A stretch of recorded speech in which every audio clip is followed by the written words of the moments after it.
Good morning, everybody. It's Dr. Antonio from Still Point Ayurveda here in Philadelphia. And today's topic is going to be about seasonal transitions and staying healthy and allergies too. And so, in Ayurveda and in Chinese medicine, it is understood that it is during the window of seasonal transitions, Ayurveda calls it the Ritu Sandhi, that is where people tend to get sick because as the season is going from one season to the other, there's a confusion, there's a level of inconsistency that happens because nature is not consistent. There are some days that are going to be steadily warm and then drop at nighttime, being cooler, and there's some days that are going to be just cold and wet, and some other days cold and dry as the season is transitioning to the next phase of the next season coming up. And for us, in this case, that's going to be summertime. And so this is an sort of estimate or a ballpark area or a gray area that doesn't officially start May 1st. It starts within the context of May. And you'll notice it for yourself if you haven't already seen it that we've had some 85-degree days and then it drops down to 50 and then it goes to 40 and then it goes back up to 70 and then it so it's kind of inconsistent because the season is transitioning. And as you're observing nature herself, witnessing the bulbs slowly producing the tulips and the sprouts slowly coming up and the plants that are getting ready to give the berries, if not already, depending on where you live, you're noticing, the season itself manifesting. This is what it looks like as a seasonal transition. And so, how many of you are actually watching your own relationship to this cause and effect? How many of you are observing how you're feeling one day versus the next day? And how many of you are actually getting sick because of it? Not sick from it per se, but sick because of it, literally becoming ill. Your allergies might be increasing, your upper respiratory issues might be becoming increased. You might be noticing some discomfort in your digestive system. Your skin might be transitioning and becoming drier or wetter depending on your constitution. And so these are things to observe as cause and effect, karya karana, as Ayurveda says, to determine what your relationship to nature is. And sometimes, depending on the season that we're transitioning into, that might be the season that we favor. And then we have to wonder what are the qualities of that season that help support our sense of health and well being. And if we're transitioning to a season where we feel worse, then we have to wonder similarly what are the qualities present in that season that are exacerbating the current conditions that we are carrying around. Nature is the guide, the body is the guide. The body produces symptoms to tell us when we are not in alignment with life, its rhythms, its cycles, etc. Life will produce symptoms because that's the easiest way it knows to get our attention. It's the easiest way it knows for us to think about, I'm not feeling well. And you can either push past it and say, I don't have time to get sick. And ultimately, the body does win because the less time you give to taking care of your body, especially when you're sick, the more time you're going to require, if not now, much later, because you're pushing certain pathologies deeper into the body. And it is important to notice these symptoms, however small or big, however subtle or overt they are, because these are indications. And in Ayurveda, this is the beginning stages. When it's more subtle, and it's consistently more subtle on a regular basis, that something is slowly brewing. And why would we want to wait until it becomes some manifest disease process that is taking more of our time, energy, inspiration, and our life away from us? When all we have to do is slow down to today, notice what these little symptoms are, take care of them, spend a couple days, because the body doesn't really need that much when it's already in a place of being in balance or homeostasis. Because when you've cultivated a certain level of health, your body will rebound much faster. And so, if you give it a little bit of time that it needs, that it's asking for through the symptoms, then you would have no problems coming back from it and moving forward. But if something is lingering, if something is progressing, then something is not working. So, something has to change. And so, the seasonal transitions, the time of year, it's around May, around September, and around January. This is when we should notice in our own history what was I feeling like when I was coming from late winter into early spring. So around January, will start to show us this different relationship of qualities. What did I feel like at the end of the summer? But it was October. What was happening in September? Start having a relationship, a conscious relationship with your body.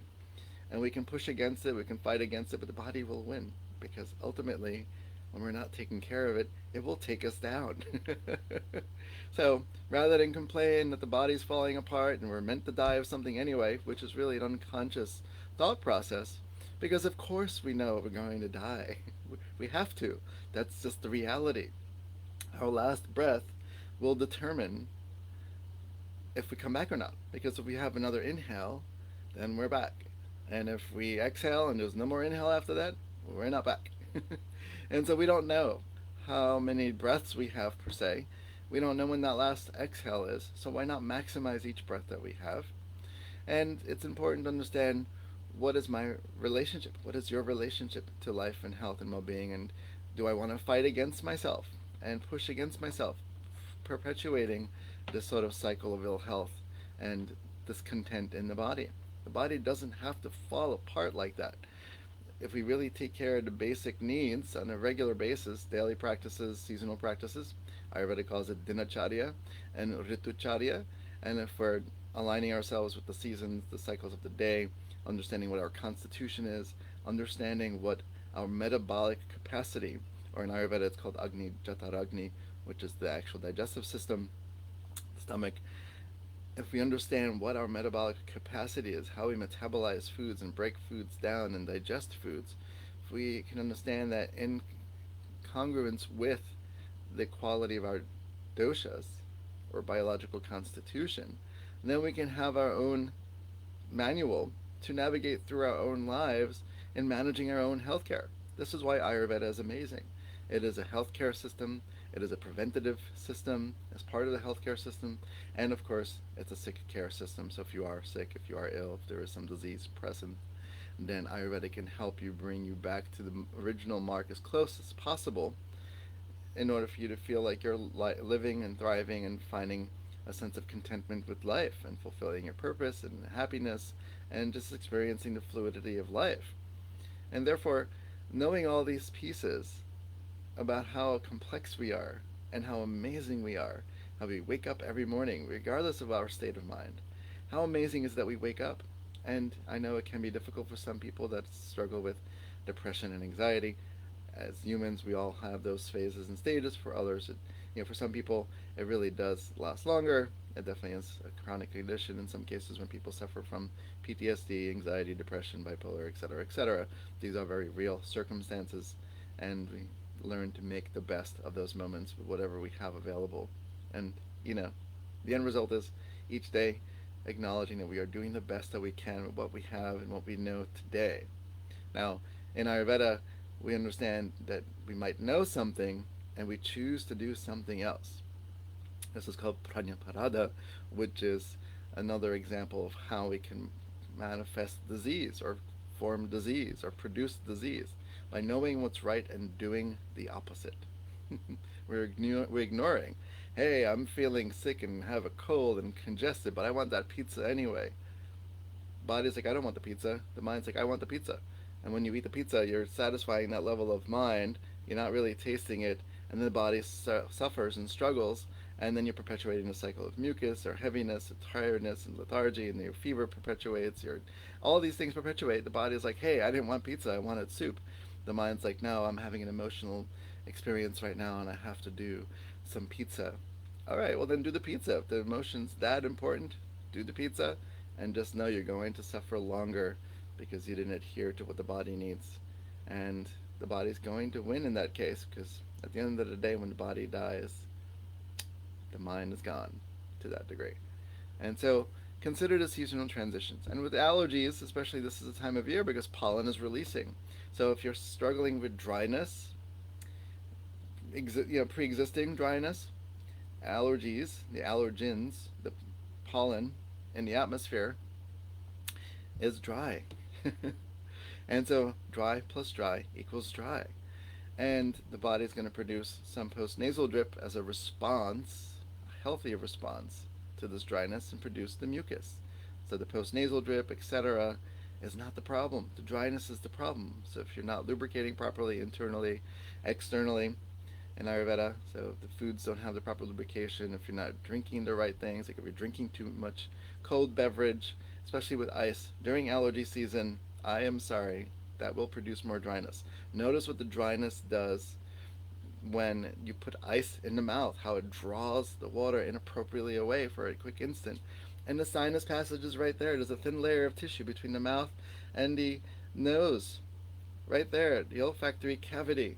And you're putting something cold, dry, dry, dry, dry. Of course you're going to have allergies. So this is not necessarily, you know, uh, this is not no. It's a no-brainer. Really, dry plus dry equals dry. If you're a person that produces a lot of mucus, well, all this mucus is now going to trap all those allergens in the atmosphere that are being released by nature doing its natural thing. And it's going to accumulate and accumulate and accumulate. In some cases, it'll produce something like sinusitis, and people are having bloody noses and sort of swelling in their sinus cavities, or they're just going to keep producing mucus and cough, which will exacerbate anything like COPD, anything like a wet kind of cough, a predominant asthma, etc., etc., any kind of upper respiratory issue, it's going to be provoked, especially if there's excess mucus to begin with. And if you're prone to dryness and inflammation, especially inflammation being the key, where you're always feeling like inflamed, joints are inflamed, you tend to bloody noses and things like that, then of course, then the allergens are going to come in with their dryness and that level of friction and reproduce that same result, which is this inflamed nasal passage. So Ayurveda has a whole slew of resources and treatments that are recommended to support these, to support your constitution, to support your metabolic capacity, and help you transition through the seasons appropriately. So I'm going to end on this note, and I hope this was helpful. And if I can be of service, because I'm always of service, I'm always receiving and open to new patients, and I look forward to working with new people and exploring the journey of their life together. Feel free to private message me. Check out my link that I'll post below, Still Point Ayurveda. And I look forward to hearing from you. And until next time, have a great day and stay healthy and smile and enjoy your day.